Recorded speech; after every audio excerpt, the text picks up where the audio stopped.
नमस्कार, मैं हूं निशांत बिसेन। महाराष्ट्र और छत्तीसगढ़ से सटे मध्य प्रदेश के बालाघाट और मंडला जिले में नक्सलियों की आहट लगातार सुनाई दे रही है। हाल ही में पुलिस के एंटी नक्सल ऑपरेशन और महिला नक्सलियों को ढेर किए जाने के बाद गृह मंत्री और डीजीपी ने खुद बालाघाट पहुंचकर पुलिस जवानों की हौसला अफजाई की थी।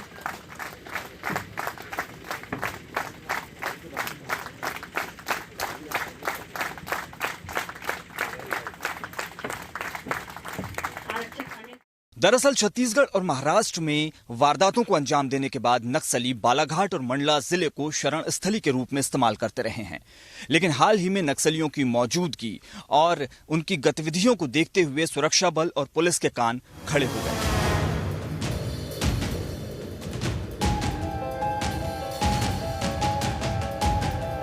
बीते 3 दशकों में इन सरहदी जिलों में पुलिस के साथ नक्सली किस तरह लुका छिपी का खेल खेलते रहे हैं, आज इसी पर है हमारी खास पेशकश, जिसमें हम नक्सली समस्याओं पर जमीनी पड़ताल करेंगे। साथ ही ये भी टटोलने की कोशिश करेंगे कि पुलिस कितनी मुस्तैद है, कितनी मुस्तैदी से नक्सलवाद की समस्या का सामना कर रही है।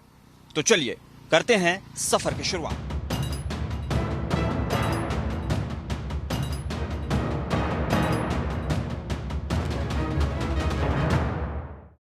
इस वक्त मैं खड़ा हूं मध्य प्रदेश और छत्तीसगढ़ की सरहद पर बसे किरनापुर कस्बे में, जिसने नक्सल हिंसा को लेकर 2 दशक पहले पूरे देश का ध्यान खींचा था, जब दिग्विजय सरकार में कैबिनेट मंत्री रहे लिखीराम कावरे की नक्सलियों ने नृशंसता से हत्या कर दी थी।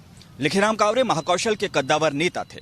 फिलहाल उनकी पुत्री हिना कावरे इस क्षेत्र से विधायक हैं और उनकी विरासत को आगे बढ़ा रही हैं।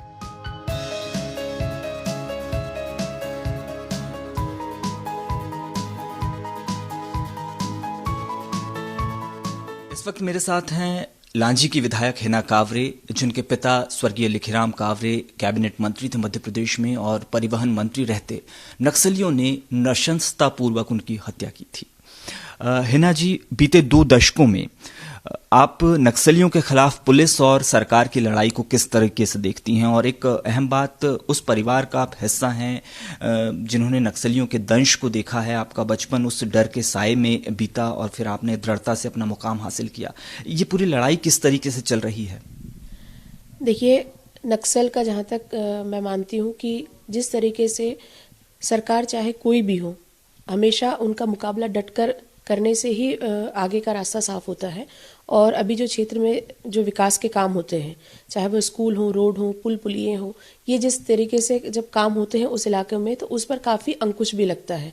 और चूंकि हमारे परिवार में ये घटना घटी है, तो मैं इतना जानती हूँ कि उस घटना से डरकर घर में यदि हम बैठ जाते तो शायद बहुत तकलीफ हो जाती। पर चूंकि हम पूरे क्षेत्र के लोगों के आशीर्वाद के साथ, जिले के लोगों के आशीर्वाद के साथ हमारा परिवार आगे बढ़ता रहा है, तो आज कहीं ना कहीं जिस उद्देश्य से उन्होंने ये इस घटना को अंजाम दिया था, उसकी पूर्ति वो नहीं कर पाए।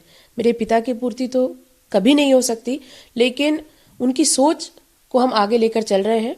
और मैं तो एक ही चीज़ जानती हूँ कि अच्छा काम, अच्छी सोच को नक्सल कभी प्रभावित नहीं कर सकता। आप जिस लांजी क्षेत्र से एमएलए हैं, ये बहुत संवेदनशील इलाका है नक्सलियों के लिए। यहाँ के अंतिम छोर से सीमा भी लगती है छत्तीसगढ़ की, महाराष्ट्र से भी ये इलाका सटा हुआ है। क्या आप मानती है नक्सली कमज़ोर हुए हैं या फिर उन्होंने अपने आप को और मजबूत किया है इस पूरे लड़ाई में बीते 1 दशक में? और अगर हम हालिया ऑपरेशंस की बात करें, एंटी नक्सल ऑपरेशन की, तो इसमें पुलिस को खासी कामयाबी मिली है। आप क्या देखती हैं आने वाले समय में ये पुलिस की कामयाबी का सिलसिला किस तरह आगे बढ़ेगा? मेरी शुभकामनाएं हैं कि जिस तरीके से अभी पुलिस काम कर रही है वो और अच्छे से करे, क्योंकि नक्सल बहुत बड़ी समस्या हो सकती है इस बालाघाट जिले के विकास को लेकर। जो हम लोग महसूस करते हैं कि बालाघाट के पास कोई ऐसा संसाधन नहीं है जिसकी कमी हो, लेकिन चूंकि नक्सल इतना बड़ा धब्बा है हमारे जिले के ऊपर कि इसमें विकास की दूर दूर तक की जो संभावनाएं खत्म कर देता है। कोई भी व्यक्ति बाहर से आकर हमारे यहाँ बालाघाट जिले में कोई इंडस्ट्री या इन्वेस्टमेंट कोई नहीं करना चाहता, क्योंकि जो धब्बा है नक्सल का, जब हम लोग यहाँ रहते हैं, हम लोग यहाँ जीते हैं, तो हमको ये सब चीज़ें समझ में नहीं आती, लेकिन बाहर से आए हुए व्यक्ति को ये सब चीज़ें दिखती। इसलिए मेरी शुभकामनाएं भी है पुलिस विभाग को और हमारे सभी जो विभाग इसमें काम कर रहे हैं। रही बात जहाँ तक छत्तीसगढ़ का आपने कहा, तो जो हम लोग महसूस करते हैं कि छत्तीसगढ़ और बालाघाट का पूरा जंगल एक ही है, तो जब भी हमेशा छत्तीसगढ़ में कोई ऐसी वारदात होती है तो बालाघाट में ये लोग आते हैं। हम लोगों को भी सूचनाएं लग जाती हैं कि गांव के लोगों से या पुलिस के माध्यम से सूचनाएं हमको पता चलती है। तो जब ये लोग वहां से कोई बड़ी घटना को अंजाम देते हैं और छुपने के लिए बालाघाट का इस्तेमाल करते हैं, उस समय पुलिस को ज्यादा इस पर जोर देना चाहिए। मुझे लगता है कि इसका मुकाबला डटकर ही किया जा सकता है, बैठकर या बातचीत करके नहीं हल किया जा सकता। बिल्कुल समझा जा सकता है जिस तरीके से नक्सली पनाहगाह के तौर पर बालाघाट जिले को इस्तेमाल करते रहे हैं, और चाहे वो लांजी का इलाका हो या फिर बैहर के सुदूर अंचल हों, नक्सली यहाँ पर किसी तरह छिपते हैं। और इसकी एक बड़ा नुकसान बीते कई दशकों में बालाघाट जिले को इस तरह से उठाना पड़ा है कि ये बहुत ही संपदाओं से संपन्न जिला है, लेकिन यहाँ पर कोई इंडस्ट्री यहाँ पर डेवलप नहीं हो पाई, यहाँ पर रोजगार उस तरह से पैदा नहीं हो पाया जो होना चाहिए था, क्योंकि नक्सलियों ने बालाघाट जिले की छवि बहुत बेहतर तरीके से ऊपर पेश नहीं की है। तो हम उम्मीद करते हैं आने वाले दिनों में जल्द से जल्द ये नासूर खत्म हो और बालाघाट और मंडला दोनों ही जिले एक नई पहचान के साथ सामने आए।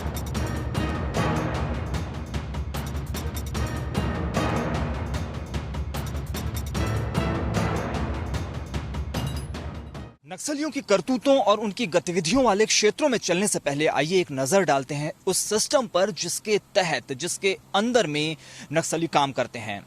इस सिस्टम में सबसे ऊपर है सेंट्रल कमेटी। सेंट्रल कमेटी के बाद नंबर आता है जोनल कमेटी का। नक्सलियों के लिए सबसे ऊपर सेंट्रल कमेटी काम करती है, उसके नीचे जोनल कमेटी होती है। जोनल कमेटी में डिविजनल कमेटी आती है, जिसके नीचे दलम काम करते हैं। नक्सली इन्हीं दलम का हिस्सा होते हैं। बालाघाट जिले में फिलहाल गोंदिया राजनांदगांव बालाघाट यानी जीआरबी डिवीजन और कान्हा भूरमदेव डिवीजन सक्रिय है। जीआरबी डिवीजन के अंदर दर्रेकसा, टांडा और मलाजखंड दलम काम करते हैं। वहीं कान्हा भूरमदेव डिवीजन की बात करें तो इसके तहत विस्तार 2, विस्तार 3 प्लाटून, खटिया मोचा दलम और बोडला दलम कवर्धावाला काम करते हैं। इसके अलावा नक्सलियों ने महाराष्ट्र, मध्य प्रदेश, छत्तीसगढ़ यानी एमएमसी नाम से स्पेशल डिवीजन भी बना दिया है।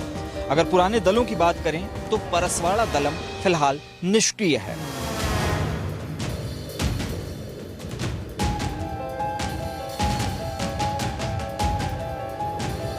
साल 2020 में नक्सलियों के खिलाफ पुलिस को बड़ी कामयाबी हासिल हुई।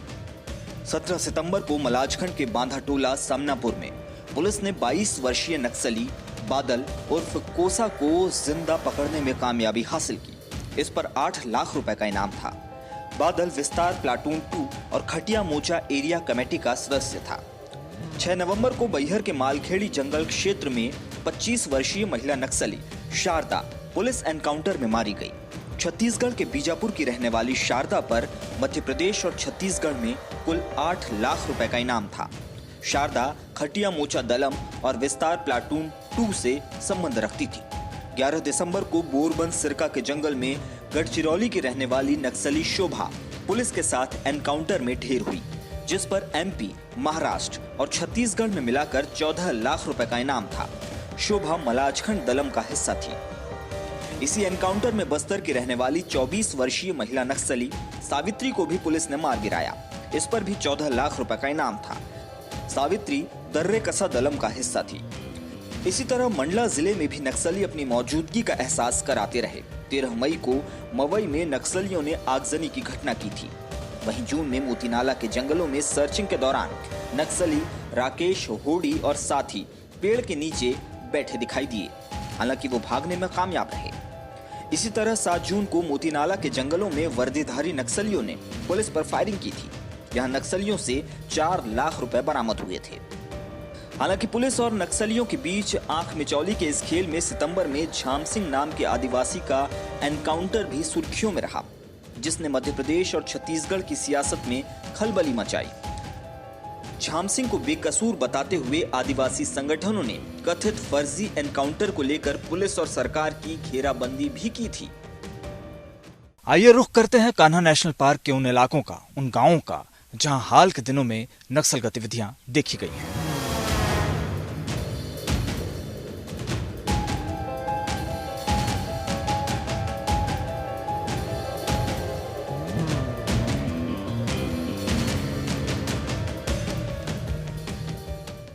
इस वक्त हम हैं बालाघाट जिले के आखिरी छोर यानी गढ़ी में।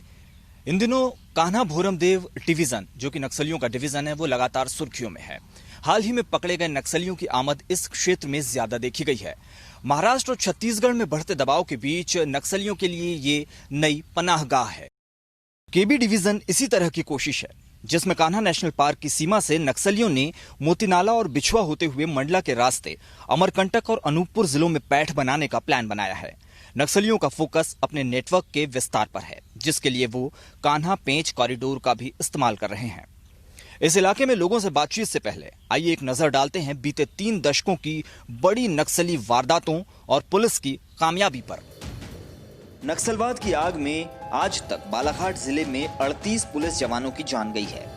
बालाघाट जिले में पहली बड़ी नक्सली घटना 16 जुलाई 1991 को हुई, जिसमें सीतापाला घाघरा के जंगलों में पुलिस के 9 जवान शहीद हुए। 30 मई 1994 को रूपझर के जंगल में मुठभेड़ के दौरान आरक्षक बंजारी लाल मार्को को अपनी जान देनी पड़ी। 30 जुलाई 1994 को रूपझर के पास बड़ी नक्सली वारदात में 16 जवान लाल आतंक का शिकार हुए। 27 मई 1998 को नक्सलियों ने लांजी के डाबरी में पदस्थ प्रधान आरक्षक मुन्ना लाल की हत्या कर दी। 6 जुलाई 1998 को एक बड़ी घटना हुई जब अतिरिक्त पुलिस अधीक्षक रूप नारायण बंसल और जवान दंगल सिंह ठाकुर मुठभेड़ के दौरान शहीद हो गए। 8 अक्टूबर 1998 को बारूदी सुरंग विस्फोट में 3 जवान काल के गाल में समा गए।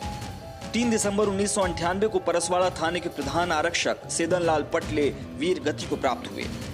16 दिसंबर 1999 को नक्सलियों ने परिवहन मंत्री लिखीराम कावरे की हत्या कर दी। 21 अप्रैल 2000 को लामता में थाना प्रभारी रक्षित शुक्ला, आरक्षक कोमल प्रसाद चौधरी को नक्सलियों की घात का शिकार होना पड़ा। वहीं नक्सल प्रभावित इलाकों की समस्याओं और रणनीतिक मोर्चे पर पुलिस और नक्सलियों दोनों के नजरिए को लेकर हमने बात की वरिष्ठ पत्रकार इंद्रजीत भोज से। देखिए, नक्सली जो है अभी तक बालाघाट जिले को अपनी शरणस्थली मान के चलते थे। उन्होंने कॉरिडोर जो आपने बताया बिल्कुल सही है, वो छत्तीसगढ़ महाराष्ट्र से बालाघाट आते हैं, बालाघाट से लांजी होते हुए और गढ़ी के रास्ते उनका विस्तार दलम काम कर रहा है। यहाँ पर अभी भोरमदेव कान्हा विस्तार दलम की पार्टी यहाँ पे काम कर रही है और ये यहाँ से सीधी सिंगरौली तक मंडला होते हुए अपने दलम का विस्तार करना चाह रहे हैं। उनके प्लाटून भी यहाँ पे काम कर रहे हैं और कान्हा नेशनल पार्क में तो अभी की स्थिति में बड़ी संख्या में नफरी मानी जा रही है। लगभग 300 से 400 नक्सली और उनके 3 से 4 दलम यहाँ पे सक्रिय हैं। हालांकि जो घटना भी घटी है, 2 महिला नक्सली शारदा और शोभा का इनकाउंटर करने में सफलता मिली आईपीएस अभिषेक तिवारी को, तो ये हम नहीं कह सकते कि अभी नक्सली बैकफुट पर है। नक्सली जब भी बैकफुट पर जाता है तो निसंदेह वो आने वाली अपनी रणनीति तैयारी करने में लगे रहते हैं। इनका जो मिलिट्री दलम है और इनका जो सेंट्रल कमेटी के जो इनके नेता लोग रहते हैं, वो तत्काल में कोई भी कार्यवाही करने के लिए उन्हें मना करते हैं। और निसंदेह मेरी बात यदि आप माने तो अप्रैल मई तक नक्सली किसी बड़ी घटना को अंजाम यहाँ पर दे सकते हैं। उनका विस्तार दलम काम भी कर रहा है। और नक्सलियों का तर्क होता है कि वो विचारधारा की लड़ाई लड़ रहे हैं। यही वजह है कि अलग अलग राज्यों में वो समानांतर सरकार चला रहे हैं। लेकिन फील्ड में तैनात पुलिस के अधिकारी और जानकार मानते हैं कि नक्सलिज्म किसी विचारधारा की लड़ाई नहीं बल्कि बिजनेस मॉड्यूल है। जानकार कहते हैं कि जो नक्सली बंदूक की नोक पर शोषण के खिलाफ आवाज उठाने का दावा करते हैं, वो खुद शोषित हैं। वो भले ही खुद को सोल्जर माने, लेकिन वो महज शोल्डर यानी कंधे हैं, जिनके ऊपर कोई और बंदूक रखकर निशाना साध रहा है। 2019 और 20 में जब अभिषेक तिवारी एसपी बने तो उनको 3 नक्सलियों को मारने में सफलता मिली और एक नक्सली बादल जिसको जीवित रूप से गिरफ्तार किया और काफ़ी आउट ऑफ टर्न भी मिले पुलिस को। तो फिलहाल की स्थिति में आप बोलें कि पुलिस ने जो कम्युनिटी पुलिसिंग करी है या फिर जो उनके संचार के माध्यम बढ़े हैं या जो नक्सली क्षेत्रों में जो सड़कें बनी हैं, उसकी वजह से पुलिस का सर ऊंचा है। नक्सली जब भी चेतावनी देते हैं, पत्र फेंकते हैं, तो उनकी चेतावनी को पुलिस विभाग कभी भी हल्के में नहीं लेता। पर यह जरूर रहता है कि उसकी मियाद कब होगी। अब ये मान के चलिए कि ये जो आहट आ रही है, ये शांति की आहट नहीं है। अभी शांति बरकरार है, लेकिन नक्सली अंदर ही अंदर अपनी कार्यप्रणाली को तैयार कर रहे हैं। और वो जैसे कि बताते हैं, नक्सली गुरिल्ला वार में काफ़ी माहिर होते हैं, तो गुरिल्ला पद्धति से युद्ध करेंगे। और निसंदेह 3 से 4 महीने के भीतर हमको ऐसा लगता है कि नक्सली अपनी उपस्थिति बहुत तगड़ी दिखाएंगे।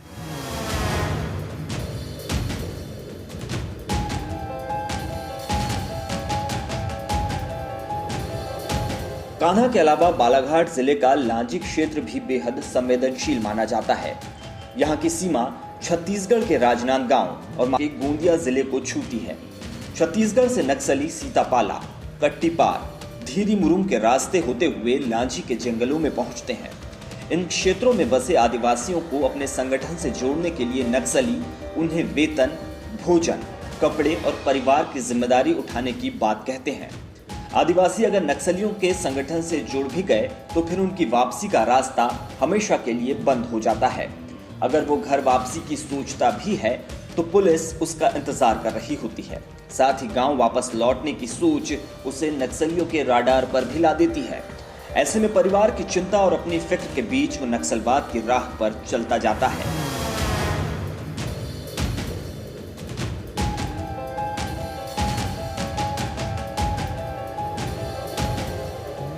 हालांकि पुलिस की मुस्तैदी और एंटी नक्सल ऑपरेशन के बीच नक्सलियों ने बदला लेने की चेतावनी भी दी है। नक्सलियों ने आगाह किया है कि उनके साथियों की मौत का बदला वो लेकर रहेंगे।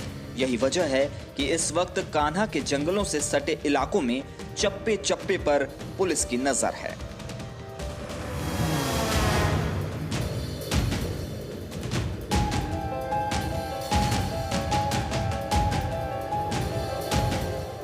मौजूदा समय की बात करें तो नक्सली गांव वालों से अपने राशन की पूर्ति करते हैं। वो चावल लेते हैं। अपनी दूसरी जरूरतों के लिए वो बाजारों का यानी कि स्थानीय बाजारों का रुख भी करते हैं। नक्सलियों की गतिविधि पर एसपी अभिषेक तिवारी कहते हैं कि पुलिस मुस्तैदी से एंटी नक्सल ऑपरेशन को अंजाम देती रहेगी। पिछले कुछ समय से यही देखा गया है कि लगातार ग्रामीणों को भड़काकर, डराकर, धमकाकर उनके द्वारा उनसे रोजमर्रा काफ़ी मात्रा में राशन, अन्य सामग्रियां ले ली जा रही हैं, जिससे ग्रामीण जनता भी परेशान हो रही है कुछ जगह। और अन्य गतिविधियां जैसे कि हमला करने की साजिश करना, पुलिस बल को नुकसान पहुंचाने की साजिश करना, जो अन्य यहाँ पर कार्य चल रहे हैं जो डेवलपमेंट संबंधी हैं उनको या तो परेशान करना या फिर उनके कार्य में बाधा उत्पन्न करना, इस तरह की गतिविधि में जो संलिप्त रह रहे हैं उनके विरुद्ध जो नक्सल विरोधी अभियान है वो लगातार जारी रहेगा। और उसमें मध्य प्रदेश पुलिस, इसमें साथ में हमारी जिला पुलिस बल है, एसएएफ है, हॉक फोर्स है और सीआरपी है, वो लगातार अपने कर्तव्यों में अडिग रहेंगे।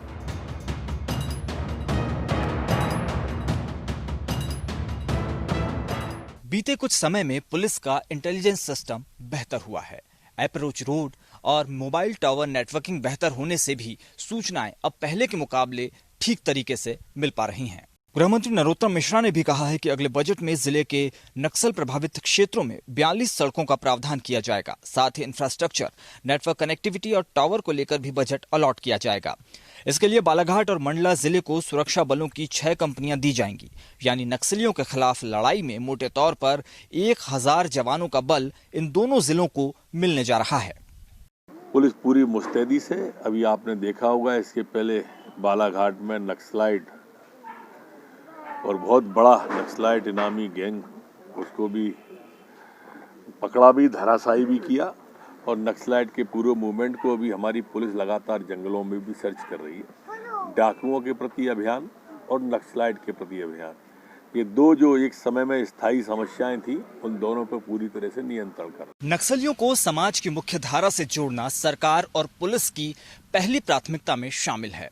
यही वजह है कि हाल ही में गृह मंत्री नरोत्तम मिश्रा जब महाकौशल दौरे पर आए तब ये बात उठी कि मध्य प्रदेश की नक्सलियों की सरेंडर पॉलिसी भी छत्तीसगढ़ की तरह बनाई जाए, जो आसान रहे, नक्सलियों को वापस समाज की मुख्य धारा से जोड़ने का काम करें, बाकी नक्सली भी एक बार फिर आम आदमी की तरह अपनी जिंदगी की नई शुरुआत कर सकें। जो लगातार बालाघाट जिले में एक नक्सल प्रभावित जिला होने के कारण जो आम जनता को या पुलिस बल को या अन्य भी जहाँ पे जो एजेंसीज काम कर रही हैं उनको परेशानी का सामना करना पड़ता है, उसके सिलसिले में ही मध्य प्रदेश सरकार द्वारा बालाघाट जिले में मध्य प्रदेश पुलिस द्वारा भी नक्सल विरोधी अभियान चलाया जाता है लगातार, जिसमें कि कार्रवाई पिछले काफ़ी सालों से चलती आ रही है।